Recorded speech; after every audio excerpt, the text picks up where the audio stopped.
Okay, so what's up guys? This is Sir Ken again with another YouTube video. And this time naman po, ang pag-aaralan po natin is about MIL. Ang topic po is Media and Information Sources. Okay?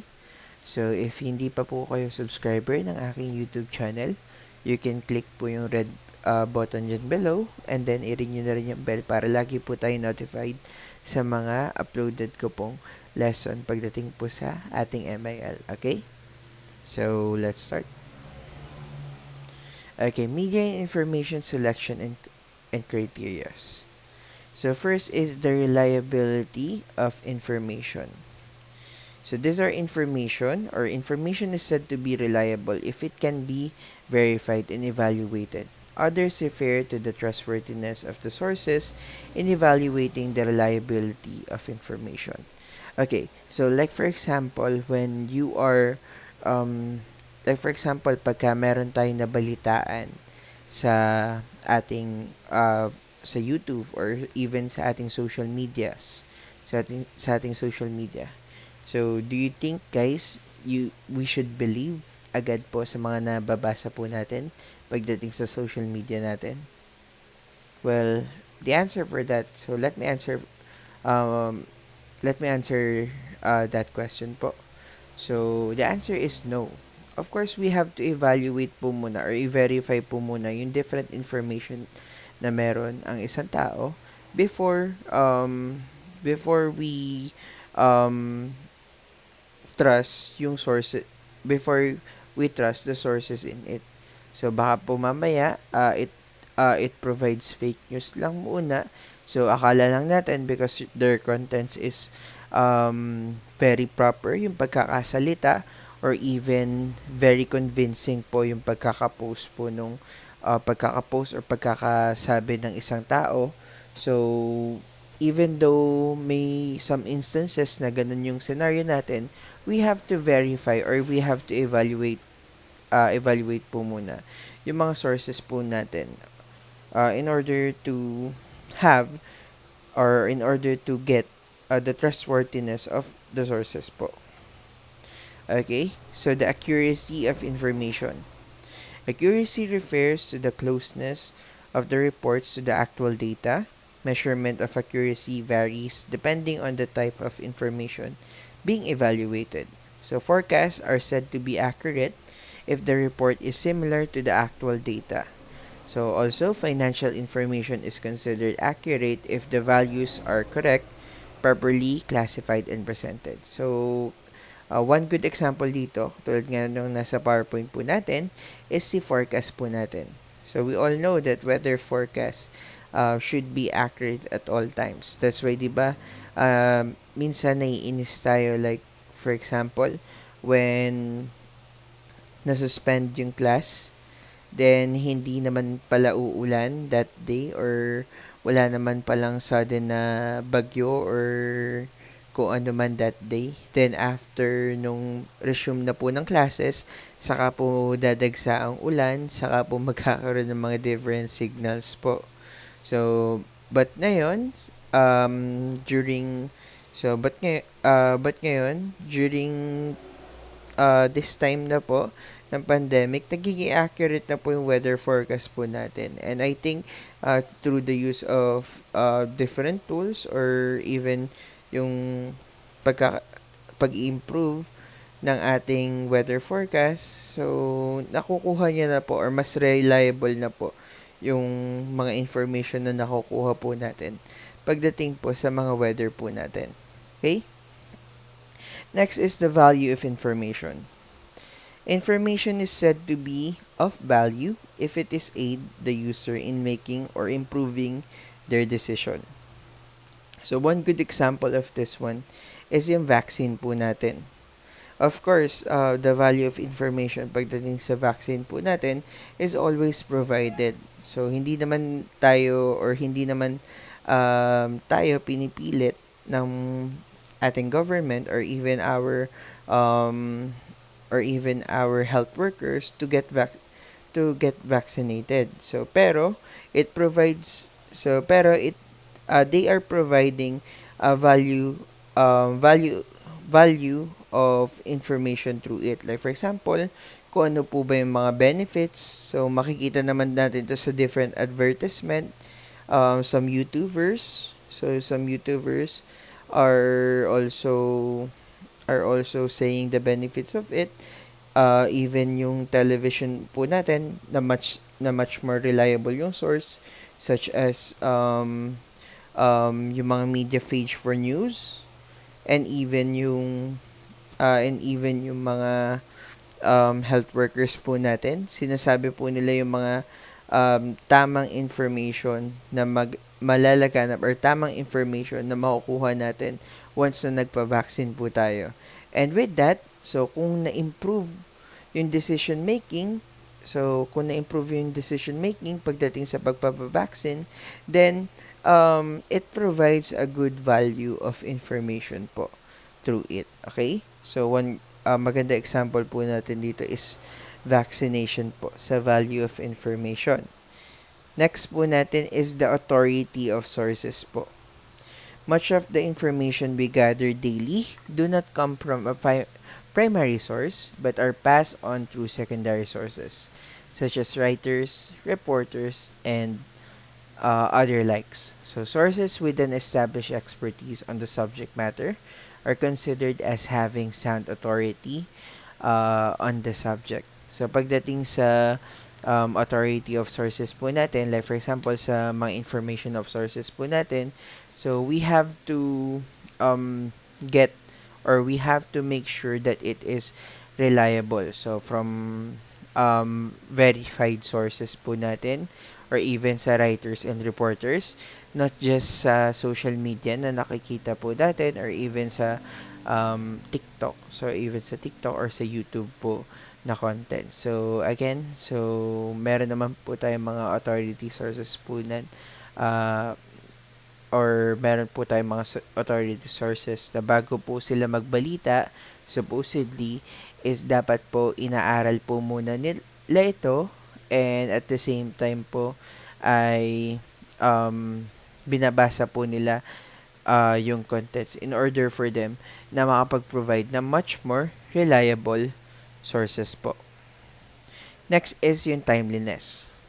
So, timeliness has the reliability, accuracy, and value of information. It may vary based on the time it was produced or the time it was acquired. So, mostly, ang maganda example po natin dito is yung inyong mga researches. So, pag sa researches po natin, we always check, or we always provide sa chapter 2 po natin ng sources na 5 years above. Because, again, it provides every year, nakakaroon po tayo tinatawag natin na innovation. And with that, so since nagkakaroon ng innovation, yung quality or yung value of information is nag-iiba po. So, of course, mas bago yung sources, mas reliable po, and mas accurate po. That's why kadalasan sa mga, especially sa mga grade 12 students na nanonood dito, so yung value of information natin ay mas reliable pagdating sa contents na 5-year above po na literature or studies po. So, classification of information sources. Meron po tayong tatlo. The primary source, the secondary source, and the tertiary source. So, isa-isahin po natin siya. What is the primary source? So, these are usually evidence or account of the events or condition being researched, present information in its original form, not interpreted or condensed or evaluated by other writers. These were created by a person who directly experienced that event. So, example po natin. So, since these are persons that experience those events, so pwede natin gawing example po dito is thesis. Especially when you are having thesis, you experience it. At the same time, sa chapter 5 nyo, you will submit the conclusion, the summary and conclusion of your topic, and even your recommendation kung paano pa mas may improve po yung topic nyo. Also, magpo-provide din kayo ng mga different surveys through that sa chapter 3 and even uh, conducting interview. So, of course, i-interviewin lang naman, of course, maganda example din dito yung mga interviews because hindi naman ini-interview ang isang tao if he or she doesn't have a direct experience of something. Even speeches. So, speeches, yung mga speeches na contents ng speeches na sinasabi ng isang tao cannot be or cannot be just downloaded sa internet, 'di ba? So kadalasan or lagi yung speeches comes from within the experience of the reader itself. Even the letters or photographs. So yung poems one good example din yan kasi yung poems natin nanggagaling yan sa pinagdaanan or even comes from an inspiration towards it. So, that's one good example of primary source po natin. Next is the secondary. These were created by someone who did not have a first-hand experience or participate in the event of being researched. They are not evidence but rather commentaries and discussion of evidence. These are generally accounts written after the fact with the benefits of hindsight. So, example of secondary sources po natin is textbooks, edited works, books, and articles that interpret or review research works, histories, and even biographies. So, kadalasan sa secondary sources natin is ito yung mga pinag-aaralan natin. Something that you have interest with. Pero we don't have first-hand experience with it. Like for example, if you are interested sa history ng Pilipinas, then probably you are reading history books. If you are interested with math, so maybe you are reading math books. Or if you are interested in computer programming, so you can watch uh, bukod sa nagwa-watch ka ng mga videos about computer programming, you can also buy books.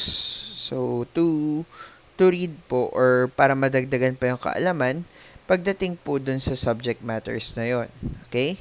So, that's one good example of secondary po natin. While the tertiary naman po, so these are works which list primary and the secondary sources in a specific subject area. So these are materials in which information from secondary sources has been digested, reformatted, and condensed and put into a convenient and easy to read forms. So, example of tertiary sources po natin is dictionary or encyclopedias. So, also, pwede rin siya maging secondary po natin. Almanacs, fact books, Wikipedia, even by bibliographies. Okay, so para lang mas magets po natin, since kanina, sinabi ko si secondary, may pinag-aaralan tayong something, so may pinag-aaralan tayong something na nag-i-interest sa atin, and then kay tertiary naman, nandito naman po yung mga meaning, dito naman po natin kadalasan nilalagay yung mga summary of works na yun. Like for example, mahilig ka sa books or mahilig ka sa math book or halimbawa mahilig ka sa math book. So ngayon there is something na merong deep meaning dun sa math book. So para sa kagustuhan mo makatulong sa iba, naglagay ka ng parang definition of terms. So naglagay ka ng parang definition of terms sa Wikipedia. Or even ikaw yung nag-research or ikaw yung naglagay sa dictionary kung ano ba yung deeper meaning or ano ba yung meaning nung deep word na nabasa mo sa libro. So, pwedeng ganun yung halimbawa po natin. Or halimbawa, nabasa mo ng isang or nakapagbasa ka ng isang book about history and then you want someone or you want some audiences na even though tamad sila magbasa or even though hindi sila masyadong interested about histories, you want them na kahit papaano magkaroon ng interest. That's why you put some summaries of the book in the Wikipedia. So linagay niyo yung contents na somehow magiging interested ang mga tao. And that's one good example of tertiary po natin. Okay? So next po natin is types there are two types of information sources. The first one is the published works. And the second one is the unpublished works. So, pag sinabi po nating published works, so ito po yung widely na nakikita po natin. So, pwedeng coming from the internet or coming from a national library. Or mas maraming sources yung or mas maraming sources tayong makikita ng mga books or mga contents na ito. Example, government publications, journals, newspapers, monographs and textbooks, reference works, audiovisual media, and electronic media. And pagdating naman po sa unpublished works po natin, ito yung mga piling lugar lang or specific na lugar lang na makikita natin yung contents na to. Like for example, pag nagpunta akong FEU, so iba yung thesis ng FEU, iba yung thesis ng FEU sa thesis ng Letran. Or iba yung thesis section ng FEU sa thesis section ng Letran. So, that's one good example. O di kaya naman, pag nagpunta ako sa other school, so iba yung contents ng other school or iba yung contents ng research ng other school sa contents ng school 2 or halimbawa, meron tayong school 1, then meron tayong school 2, magkaiba sila ng content. Katulad ng explanation ko about FEU, about researches ng FEU, tapos researches ng Letran. Okay? So, another example po dito is human sources po natin, dissertation or thesis, reports, gray literature, and lastly, email. So, where can we find sources po ba? Okay? So, first, pwede tayo makahanap ng sources within human sources. Communication with peers or colleagues are a good way of obtaining vital information. So, we all know naman that. So, pag nakipag-usap tayo sa mga tao, so, pwedeng magkaroon tayo or madagdagan yung kaalaman natin towards something. Like, for example, meron sinabi si ganito, si ganan, about history and facts. So, probably, maniniwala tayo at some point sa sinabi niya. Lalo na pagka pinagkakatiwalaan natin yung nagsabi ng word na yon. Pero later, may di-discuss pa tayo. So, for example, doctors have been found to rely their colleagues for information in order to solve patients' problem. So, parang katulad ng nangyayari ngayon sa pandemic natin. Doctors and health workers always provide sources on ano ba yung mga progress pagdating sa COVID-19 natin, or even ano ba yung mga gamot, ano ba yung mga different techniques, what are the things that we have to do to prevent COVID-19, and so on and so forth po. So, one good example po yan ng human source natin. But meron din tayo tinatawag na informal sources po of information. So, these are valuable and are readily available. And then, if the right person is contacted, quality and up-to-date information will be obtained. So, pagka sa tamang tao tayo or pagka tamang tao yung nakausap natin of something, magkakaroon tayo ng knowledge. So, magkakaroon tayo ng knowledge towards dun sa towards a quality towards the quality of information that comes from a human source po. Pero sometimes, there are disadvantages din po ito. So, there may be some elements of bias in the information provided by the human sources. So, dito na yung nagkakaroon ng parang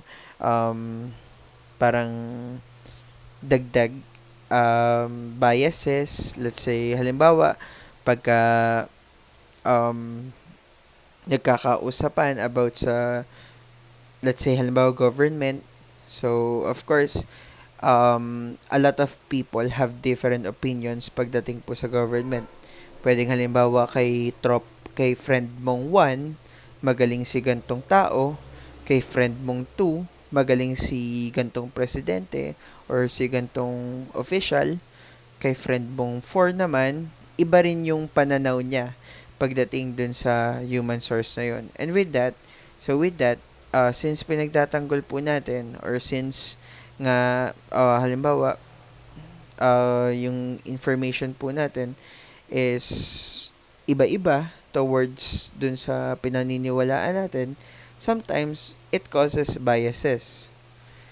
Next po natin is individual may say or provide information from their own point of view or even exaggerate it. Like for example, um, if ever, halimbawa, COVID-19. So, kanino ba kayo una maniniwala? Sa doctors? Or doon sa doctors? Or doon po sa nagkaroon ng COVID-19? Well, probably, the answer for that question is sa doctors. Because doctors, of course, bukod sa they specialize towards that problem, ay alam niya rin kung paano gagamutin to.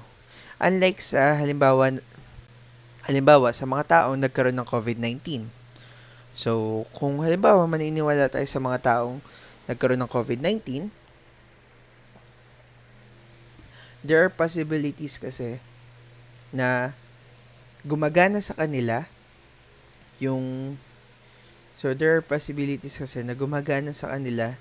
yung mga sinasabi nilang option sa inyo, pero pagdating sa'yo, hindi gumagana. Like for example, sa mga iniinom na gamot. Pwedeng halimbawa, sa iniinom nilang gamot, gumagaling sila, pero pagdating sa'yo, nagkakaroon ka ng allergic reaction, especially pagka hindi mo kinonsult sa doctor mo. So, yun yung mga possibility na yun. Like for example, meron din yung mga times na, ako nga ito lang ininom ko, gumaling ako. So, we have our individual differences.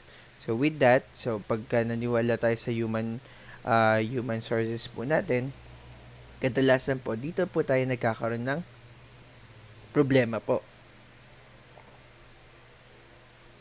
Okay? The next part is the library.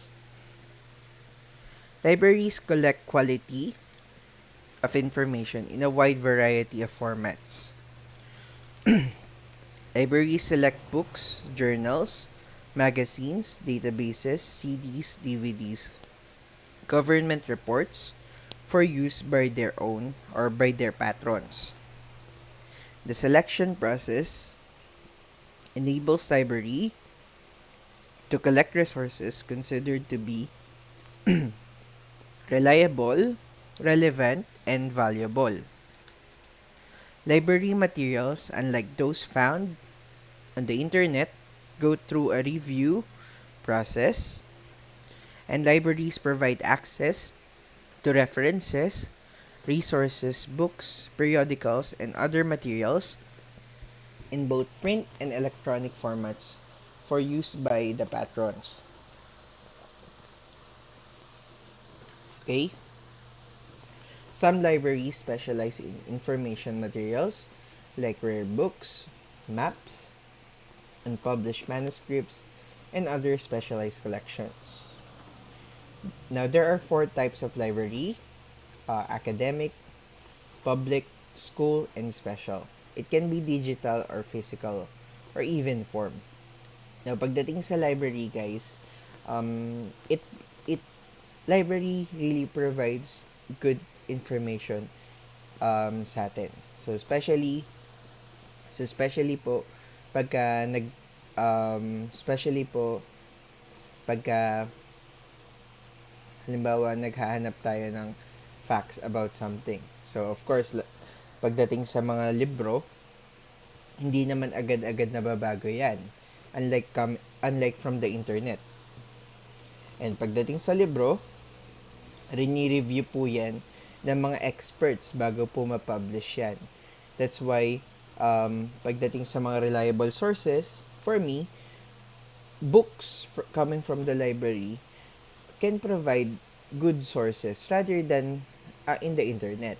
Pero again, guys, sa internet po natin, meron na rin tayong mga e-libraries which has good contents din po and um, yung mga e-books po natin, so coming from the e-library, so nandun na rin po yung mga or rini-review na rin po yun ng mga experts po natin pagdating po sa mga books. That's why internet and library also provides good source po. So next is the archives. So archives are places where records of all types and formats are kept and made accessible for research and other purposes. Archive stores preserve and make accessible records of enduring value, unique and usually one of its kind items. So they are good place to find both published and unpublished sources. Personal and institutional records of all type can be found in the archives, as well as the media, ephemera, oral histories, and even artifacts. Archival materials are rare and irreplaceable, and as a result, they are not on loan. Okay? So, pagdating po dito sa archives po natin, so I think we are familiar naman pagdating sa archives. So these are works that comes from the past. Like for example, yung mga old manuscripts. So nandito po yan sa archives po natin or even old sources.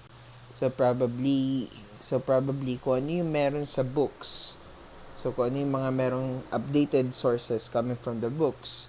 So yung iba po doon, pinag-aralan po coming from the archives po. So sa mga lumang sources po na let's say halimbawa, so since ngayon is 2021, yung mga sources coming from year 2000s pa or year 90s, nandun po siya sa archives po natin. So doon po siya nakalagay na ngayon. Instead na itapon or instead na ibasura niya yung mga contents, linalagay po natin siya sa archives na tinatawag natin. Okay? So that is archives. Next is the internet, or last is the internet. The internet is a network of computer network around the world that enables people to access information and to communicate with each other. So the World Wide Web, or the triple W dot, provides the technology needed to navigate the resources on the internet so easily. So I think we all agree with that sources coming from the internet, so can provide can provide easily. So pag may internet tayo, mas mabilis tayo nakakapag-research ng something. So yun nga lang, no innovation in history has so profoundly changed our life as the internet, according kay Blonde, Cook, and Day, year 1999. So, I think we all agree with this. So that internet definitely changed our life in a way na mas pinapadali nito yung way natin on researching. So, in researching and at the same time, to spread news. Yun nga lang, there are some disadvantages with it. So, ang isa dito is it provides kadalasan fake news or even manipulation of person. So isa lang masasuggest ko, guys, when it comes to internet. So wag po tayo masyadong maniwala sa mga nakikita po natin from our internet. So internet has a wide access po. You can always search for more sources po from the internet.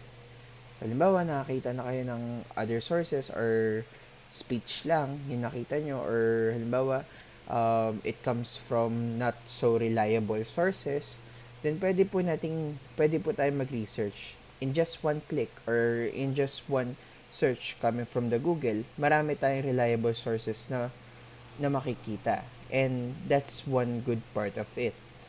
And that's one good part of the internet po natin. So, before, kailangan pa natin pumunta ng mga different libraries or even sa mga archives para makakita po ng mga sources.